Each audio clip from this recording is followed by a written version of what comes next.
Welcome back to action from North versus South here in Bloemfontein, the Inland Motocross Championships and Dragon Interprovincial Motocross Championships, combining with a big event, the Provincial Championship honours as well. 15-second board will change to 5, and the gate's going to drop for our high school class. The 125 Brat Pack in the house, heading to turn 1. Who's going to have the whole shot there? The spear whole shot up for grabs. It's side-by-side action down there. Brees Romans getting up the inside there, but it looks of things, and being pressurised right from the word go there from 444 Tristan Deroe.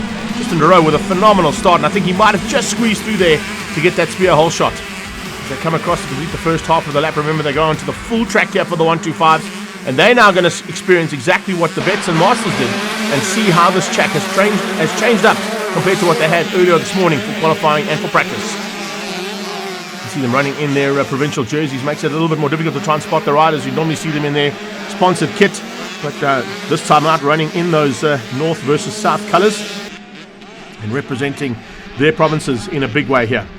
Big fight expected at the front end. Brees Romans is already starting to put the pressure on at the front, and he's being pushed hard there by the looks of things. As you can see, coming through there is Ryan Adler. You've got Deegan Bloomfield not too far off the back end of that one. The two Ridgeway Race Bar boys putting on some pressure right from the word go. Tristan Deroe, though, is the man that looks like he might be looking for honours here in both heats. He's got some pressure as well of his own. And Romans is slowly but surely getting to the front end, ticking them off one by one. Brees Romans could be a man that could finish up the day here at the front of this field. And to do that in front of this particularly high-class field of 125 riders would be an amazing event.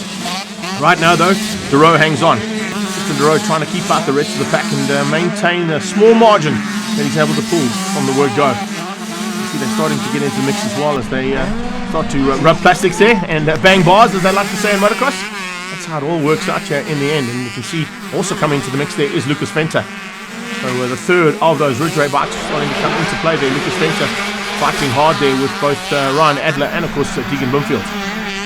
Blake Osner in there too, another man coming out of that same team. Johan Fokkelslang also with a good start there. Thor Johnson into the mix too. This 125 class is just stricken with riders. Tyler Tarantino in the mid-pack as well, along with Asher Brown. They're all fighting for chances to be there too. I tell you, it's not quite up for grabs just yet because there's a lot of racing still to go here. And at this point, it looks like the 444 of Tristan Deroe is the man to beat. See from the sideline, the boards are telling the riders exactly what they need to try and push, and Brees Romans is doing just that. Getting up to what is now about 4th place. Oh, riders down. Luan Duplessis, Asher Brown coming together. Looks like Asher's taking a little bit more strain than Luan. Luan's back up again on the Husky. Looks like he might be, in fact he was on the Huserberg by the looks of things. So a bit of changes there in that mid-pack. Now into the back markers. This is where things could change up. And this is where we're going to see maybe Brees Romans looking to try and capitalise on those back markers to catch Tristan Deroe. The fight is on between them, that is for sure. And you can see that there are going to be hard pressed there. Look out as well for the improvements coming out of Ryan Adler. Adler's into the mix too, looking for a chance to be into that top 3. So the battle is between Deroe, Adler, and slowly but surely, as you can see, making his way to the front there, Brees Romans. 3-way fight here for the 125s. Always good to see 2 bikes in there at the same time, even if they are fighting hard for honours here. And Tristan Deroe is just keeping it absolutely perfect with a lap to go. Behind him, it's the 258, and you can see that 268 Ryan Adler. So Deroe, Adler, and then behind them Brees Romans. Fight is on here for top 3 honours. Oh, rider down, that's a big one.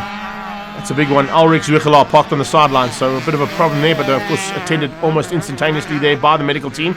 So he should be in good hands. 22, Brees Romans closing on the back end of Adler. So Romans and Adler are going to be fighting a second. I don't think they're going to catch Deroe. Deroe, I think, is going to hang on. And the flag comes out there. He takes the victory. Has he done enough, though, in both of the heats to take the overall? Let's have a look at those overall points as the rest of the pack comes through there. Adler just beating Romans to the line in that heat. Overall, it was Brees Romans who hung on to take 47 points ahead of Ryan Adler. Hayden Tully finishes up in 3rd place, beating out Lucas Venter, Tristan Deroe, Eben van Rooyen, and Johan Fokkelslang. From 125s, we move on to the MX4s, our ladies category, and a nice big field of lady coming out to do battle here today. Looking to fly the flag high there for their respective provinces. We've seen some massive improvements coming out of Brooklyn Lilliford and from Minky Kaywood, so let's see if they can do it all together here today and take on the number 1 plate of Kayla Roth. Roth out the gates though, it looks like she's going to be a tough lady to beat, and yes, there you go. The red number plate and the number 1 gets the whole shot, so spear whole shot goes through to Kayla Roth. And she's going to look to now disappear from this big field of lady riders. And having a look at them, look out for the battle between the Lima sisters. I'll be involved in the battle there with Megan Jonker, Tasman Klucker at the back end. Brooklyn Lilford and Minky Kaywood, as I mentioned, have had massive improvements in their riding styles. But right now it's Cheyenne de Lima, who's got her sister Jadine on her tail. Looks like Megan Jonker didn't quite get the start she wanted. She's having to come through this big pack of lady riders and tick them off one by one. Not easy to do when you've got ladies that are improving every single time they climb on board their motorcycles. Jonker didn't quite get the start she wanted, that is for sure. Look at the battles in the background as well as they come through there. Fantastic to see that. Kylie Kotzer in the mix there too. Bianca Prout-Jones and Zoe Buerta. We've got Misha Bjerkes there. Kylie Bietke having a fantastic run too. And as you can see, well, the battle for second place is starting to heat up slightly because Kayla has just disappeared at the front end and getting away. Angie Yulton with another good start there too. Fantastic to see improvements coming out of that young lady. And then the 169 coming through there, or 269. Super run from Saran Meyer. This is the gap that our leader's got. She really is in a class of her own. And they're doing a superb job here to wrap things up here for her own sponsors as well as for her province. Then it's to the Limas. They continue to stay just as they were. Cheyenne from Jadine. I'm sure their aunt's going to be loving all the action that's coming from the sideline. Angie Yulton is starting to close things down though. So Yulton, as I said, has had a big turnaround in her season, along with Brooklyn Lilford and Minky Kaywood. So some massive improvements coming out of our lady riders as we've seen all race season long, both at Terratopia, Smoking Pistons, and of course at the Dirt Bronco rounds that we've seen so far. We went down to East London as well for the Weathered Motocross round 2, and all of these ladies have gone to battle there on various occasions. Jonker's back into it now. She's put herself between the two de Lima sisters. So Megan Jonker up into what is now third place behind the number 4 of Cheyenne. So Cheyenne de Lima, Megan Jonker. Oh, change up again. So it looks like Jonker's dropped back slightly again. Yeah, she's made a small mistake there. Megan's dropped behind Jadine. So back down to 4th. Looks like there's going to be a fight on there between those three. 2, 3, and 4 on track.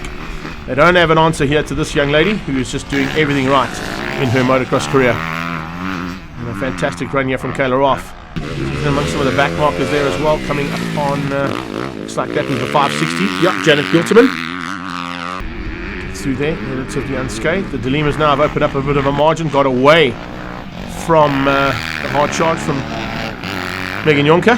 So it's basically Gauteng ahead of 2 KwaZulu Natal riders and another Gauteng rider in 4th. So the fight is on there between Gauteng and KZN for honours here in the ladies class. Oh, bit of a mistake there from Danica Safi.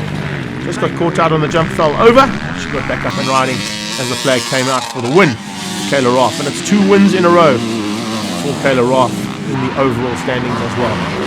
Coming across the line in 2nd, great run there from Cheyenne de Lima and Jadine de Lima, sharing the honours there between the two of them for the overalls in the ladies category. Let's have a look at how they finished up. Kayla Roth, Cheyenne de Lima and Jadine de Lima, your top 3. Minky Kaywood in 4th, beats out Brooklyn Lilford. And then it's Megan Jonker and Angie Yulton making up that top 7 for the ladies. Join us after the break for more action from North versus South.